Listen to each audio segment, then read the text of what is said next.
guys are such genuine gems for joining me today. Thank you so much for all my returning subscribers and viewers coming along today.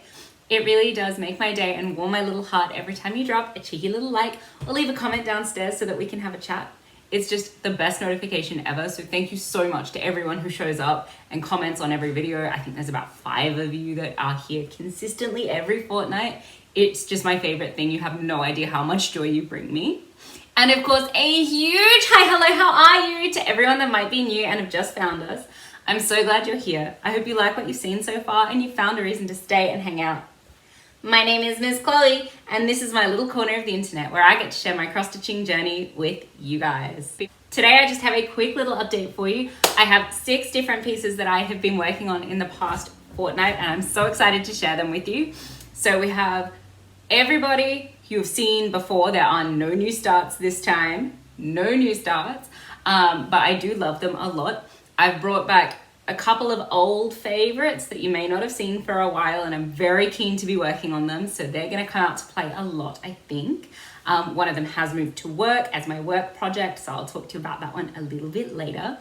And I've got a small that I've almost finished. So I think we're going to start with that one because the stitching on it is completely finished. You guys, here is a close-up for you of what our emerald wreath looks like. Isn't she beautiful? Look at all those beads. Look at all the beads.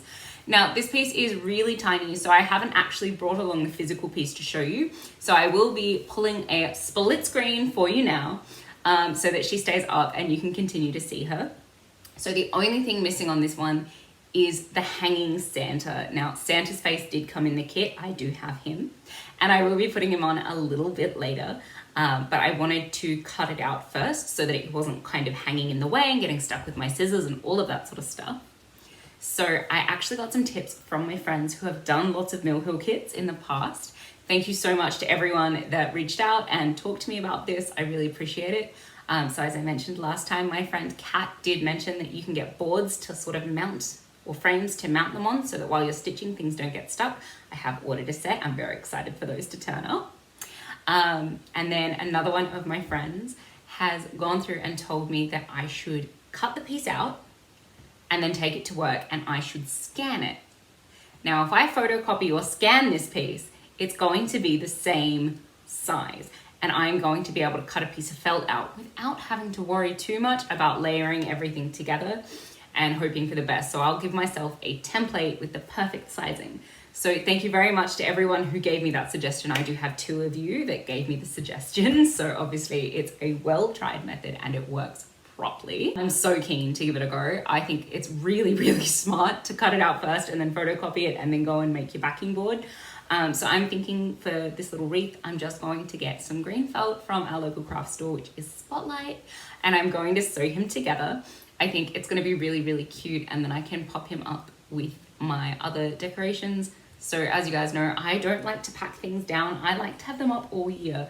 So having another Christmas themed item finished, it's going to live in my craft room and it's going to be up all year. You better believe it. My husband's a bit confused by it because I also have a little Christmas tree that someone made me and a pair of little stockings that hang off that. But I think it's right. I think it's right to keep things up as much as you want. They bring me joy, so I am going to have them up. Even if they are a little bit on the Christmassy side, that's fine. That's fine. I'm either celebrating really early or really late. It's all good, right? It's all good. So this one was a little kit that I picked up, and I picked it up on Facebook Marketplace. Actually, I got it for $5. Super happy with that purchase. This one is, of course, from Mill Hill, and it is done on a perforated paper. So if you haven't worked with perforated paper before, it's very different to your standard fabrics. Very different. So with fabric, of course, you've got to tension it and you've got to sit there and you've got to work with it and hope that everything stays right and use the frames to keep it taut. Perforated paper is a bit like a medium gauge cardboard. So it's not super thick and like rigid, but it's also not floppy. It holds itself together really, really well, and it's easy to work with because the tension is automatically there. You can't pull too hard because you will rip the cardboard. You can't pull too little because your stitches won't sit and you can see how far away from the cardboard they are. So I think it's a really good one if you're not great with tensioning to have a go at and have a play with. It's a lot of fun. It's a little bit weird to work with in terms of the texture, like feeling it is a bit weird. And I have found that you really need to read your instructions because you should be using 3 threads of floss, not 2. So with the Mill Hill kits, for proper coverage with the cardboard backing or the paper backing, you need that extra piece of thread.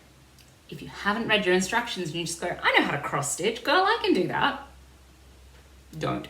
Read your instructions, because I did that with my very first one, which was the peridot, and like a quarter of it is not as nice coverage as the rest of it, but I wasn't going to redo it. So I got through and I did this one. It was something that was recommended to me just after I'd started my first one. So I went back and read it and discovered, yeah, okay, we are meant to be using an extra strand, and that's why there's so much floss for such a tiny little thing, which made a lot more sense. These projects are really good too because you learn all about beading and orders of beads, which was not something I'd thought about before. But if you're laying the beads, if you do the bigger ones first and then the smaller ones, they will sit properly and they will look really spick. If you do it the other way around or you mix them up, it can have them like hang out a little bit because they need to move when you've tensioned them for that big bead to get into the middle. So if you do the big ones first and then the little ones after, I find that works really, really well. And it's actually really nice. It's so satisfying to go through with the packet of beads and separate them all out. I put them on a little saucer, a little dish, and separate them all out and pick them up one by one and thread them on through. I had so much fun doing this one. I cannot wait for my next Mill Hill kit. I do have a couple more in the collection that I've picked up off Marketplace and I've picked up at my nan's craft store that were just on the specials table. They were getting flogged, they were getting rid of. But I think I'm gonna have to go on the websites and order some more because I am really enjoying them. I've seen people do really fun ones. If you've watched the Pattern Queens on here, my friend Keisha picks super fun ones. She's done like bacon and eggs and chickens and all sorts of cute stuff. Kat can sew. She's got some really cute ones going as well. She's doing an ice cream sundae at the moment and I totally love it. So I'm gonna have to get that one because it's just the sweetest thing. The sweetest thing. I love it so much. But I think I'm gonna have to go on and have a look at a few different themes and see what I can find that's not so Christmas, maybe a little more fun, a little more out there, a little more kooky, that I can then hang on my wall. So if you guys have suggestions for something you think I should be stitching, if you know of a Mill Hill kit that really suits my vibe or reminds you of me, let me know so I can have a look at picking it up if I can find it. Alrighty. The next project I have to show you is one that's actually here, so I can show you. She's an old favorite, and you guys all know who she's gonna be. It's the Scary Sampler. Here's your close-up to see exactly what I've done because it feels like 84 years and I'm still in the grass. You guys, I'm still in the grass. Look at it all. So if you guys remember, we were up to where that clear blob is underneath the spade. And I was pretty happy with that. I thought it was good progress. In the past week, I have busted out 1,200 stitches on this guy. I've been using this for our fandom weekly prompts because it is one of my 25 for 25 or my Super Who options. So Team Demons, I'm getting them points for us. I'm getting them points. We're doing real good. So I am currently working my way through that second swath of grass. There's still a few thousand stitches to go in this green, according to Pattern Keeper. So I could be doing it for a while yet, but I am hoping that next time I get to see you guys, I will be almost into that flower border there, along with all of the green, so that I have the full bottom of the piece done. And then I can start looking at whether or not we want to put in the tree next or the skeletons. I think the skeletons could be really fun. So let me know, cast your votes. Tell me what you're thinking, because I'd love to see what you guys think I should put in once I'm done with this grass. Should I put in green leaves and a tree, or should I put in some skeletons and some dirt? So let me know. But this piece has been super duper fun. I am stitching this with a couple of people now. Amy, of course, from Instagram, Amy in the Valley, she is stitching this one with me. And my friend Liz on here, she's Stitched by Liz. I'm sure all of you guys know who she is by now. She's fabulous. She is stitching this one with me. The difference between the 3 pieces there that I think is phenomenal is that we are all stitching differently. We are all stitching so differently, and I love seeing it happen. So Liz is going with the called for fancy flosses. I have gone with called for and a few modifications, and my friend Amy has gone with called for with more modifications. So if you get to see all 3 pieces, I can't wait till we're all done so I can compare them and really have a good look. But I think it's going to be super fun to have a look and see exactly what happens. Amy has played with the composition of the piece a little bit as well. Hers is really cool. So she's changing some things to sort of suit her vibe a bit more. And at this point, I have only played with colors, but we'll see how we go. There is still plenty in this one. I'm only at 60%. Only, she says, staring at the grass and crying a little bit. But I really love it. So this piece is by Beth Twist of Heartstring Samplery.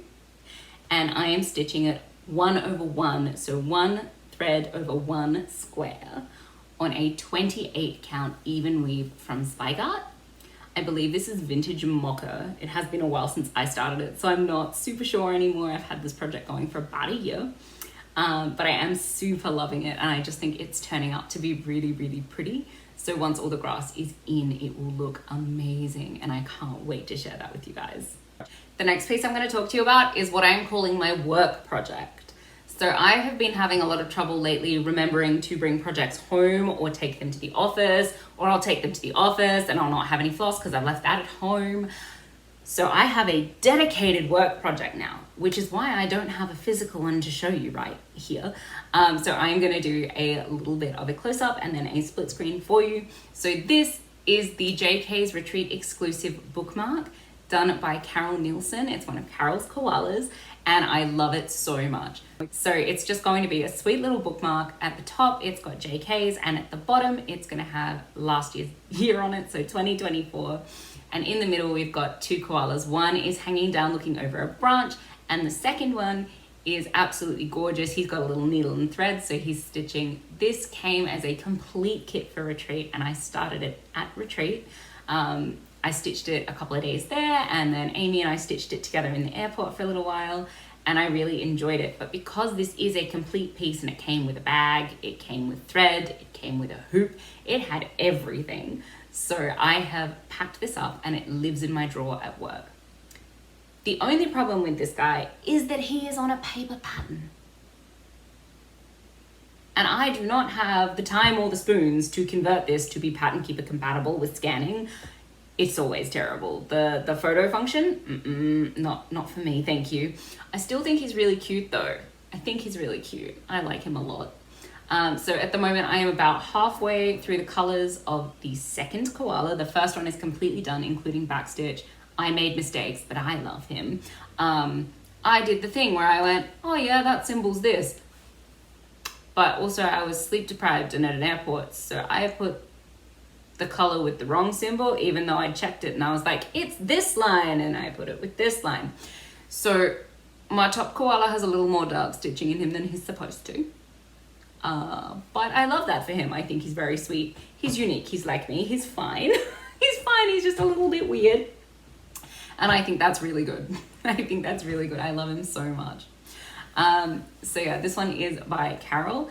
It is the set of koalas and it's done on a 14 count. And as I said, everything just came with the kit. So we got needles and everything in there, and it has a little floss card that came with it, and it's got all the pieces on it, and they were pre-labeled, which is beautiful because I've opened professional kits before and they're not labeled, just tied in a knot in the bag. And it makes me anxious to try and work them out sometimes because it'll be like light yellow, dark yellow, very light yellow, yellow. They all kind of look similar. And then there's like gold, and that one stands out, and you're just like, why would you do this? Why would you not label them? Because obviously you've separated them, like, why? Why, kit makers, why? So I had huge props for Janet when we got this one, and all the threads were organized for us. Organized, labeled, all color-coded, everything was beautiful. Everything was beautiful. So I think it's the perfect kit to keep at work. it's only little, so it shouldn't take me too long, but then I have to remember that my lunch break is only 30 minutes, and in that time, I eat, I stitch, I make a coffee, and I chat with some friends. So I'm getting maybe 5 minutes of stitching in, but it's a really good thing for me to have there because my stitching is my grounding. So if I get anxious or overwhelmed or I can't do something or I feel like I just need a moment, I can go and put in a block of stitches. So, you know, a 10 by 10, that's not going to take you very long, right? Go in and fill the color, do something small, and it immediately helps me focus and brings me back to what I need to be doing.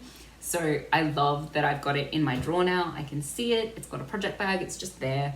And I think that's really important for, you know, the mentals. We've got to keep ourselves happy and healthy everywhere we can. And if you've got something like that that you can just take with you, it helps so much. So I really love this piece. I don't know where I'll get to in the next fortnight or if I'll even get to touch it. I do have a couple of very busy days coming up and a couple of off-campus days. So we'll see how we go. But otherwise, every time I'm at work, I'm hoping to put in just a few stitches and build on that little koala at the bottom there. All right, you guys, the next piece I have to show you, I'm so excited about because I have done so much. Look at my Dark Queen of the Earth. Look at her, she's glorious. You will notice she is in a new frame.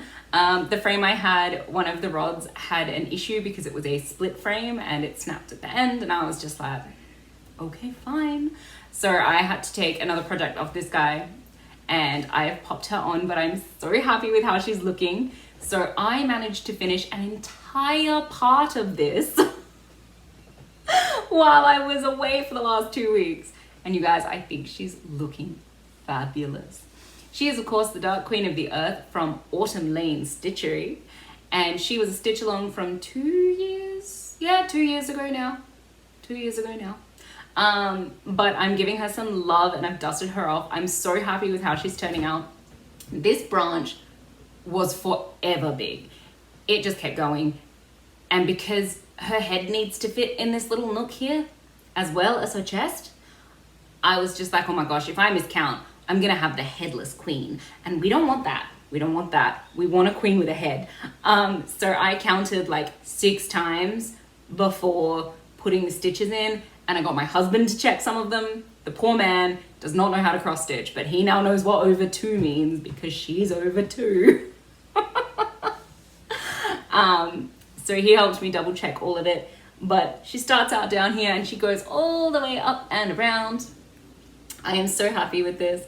I managed to get just over 4,000 stitches put in her. She was one of my Super Who prompts, so that was really good. I managed to get that one completely ticked off, which was really, really nice.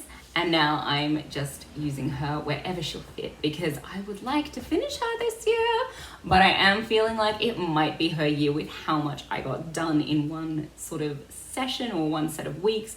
I am very positive that I can get her done. Unfortunately for this one, the PDFs that have come through for Pattern Keeper from Autumn Lane are not a single piece. So in Pattern Keeper, there's like her head and the branch and her feet, but they're all individual,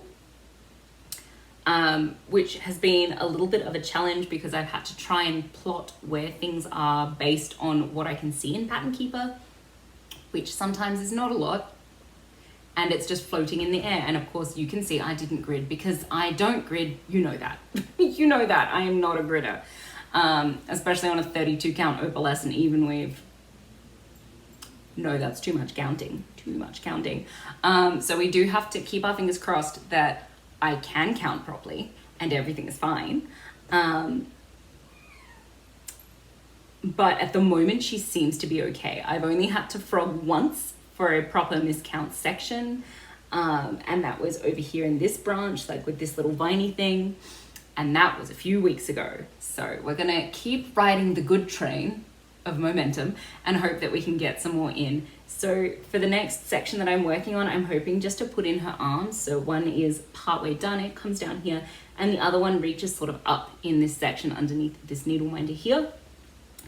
But I'm really excited to get it going and to possibly finish her this year. So there's not a huge amount of parts to go. I think I am halfway now. I finished 6. So there were 12. 12 is back stitching. Terrifying. I'm terrified of that because what if I've done it wrong? But anyway, we'll find out later. And this queen, of course, because it is from Autumn Lane, she has 2 variants. So there is the green variant and there is the brown variant. I am obviously going to do the brown one because I have this beautiful green fabric and I would love her to stand out just a little bit more. So I am working with the brown queen, the one that I liken to a wood nymph. I think she's gorgeous and I can't wait to get back to her. So yeah, next time I see you, hopefully she'll have at least 1 completed arm and the start of a second. Next up, we've got the stitch along I started on the 1st of this year with so many of you guys. This one has become one of my favorites because it is full of the little dopamine hits for those fast wins. It's 324 and 324 the sequel. Look at these guys, they're so pretty. Here's your close-up. Guys are ones that I am doing again with so many of you and I absolutely love them. They are from Works by ABC. And they are completely different to anything I have done before. I have never done a full embroidery piece and I have never done a Quaker style piece. So both of them are very much out of my wheelhouse, but I am loving them so much. So much. So for anyone that doesn't know about this piece, 324 is the number of threads that you will use if you do each one in a different color. And it does come with a color map so that you can do it. 324 itself can be loaded into Pattern Keeper, which is amazing.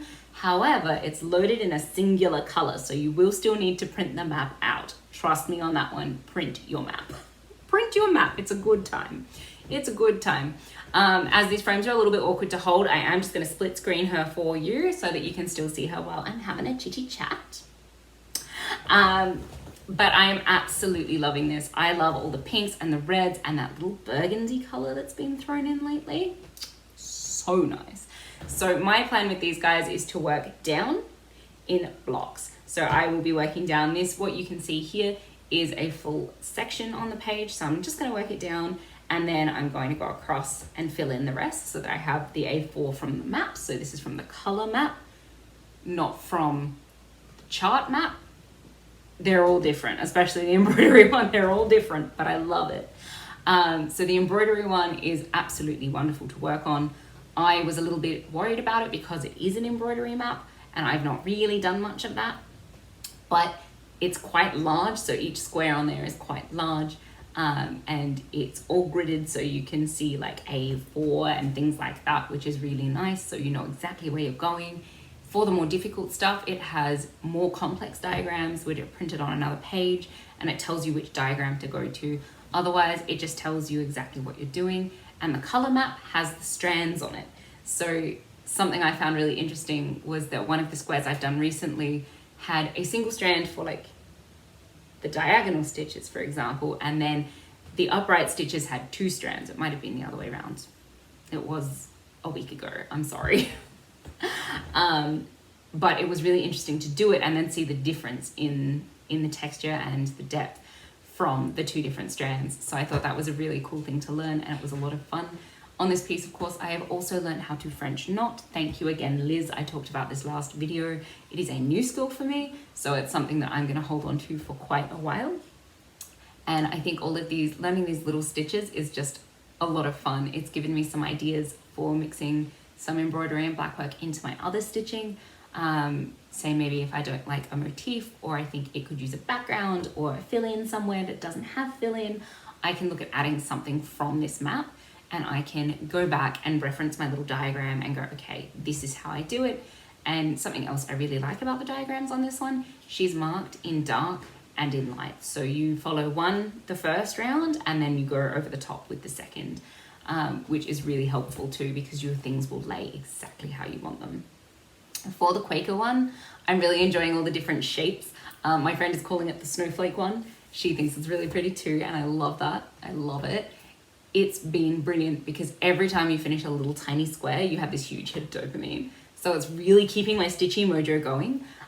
Recently, I have tried to be doing it first thing in the morning. So if I can't sleep at 5 o'clock, I will just be like, nope, it's time to stitch. I'm up. And I will go pick these up and I will put in the squares. So if you've noticed that my posts have gone from night to morning on Instagram, that's why I'm having bad sleeps.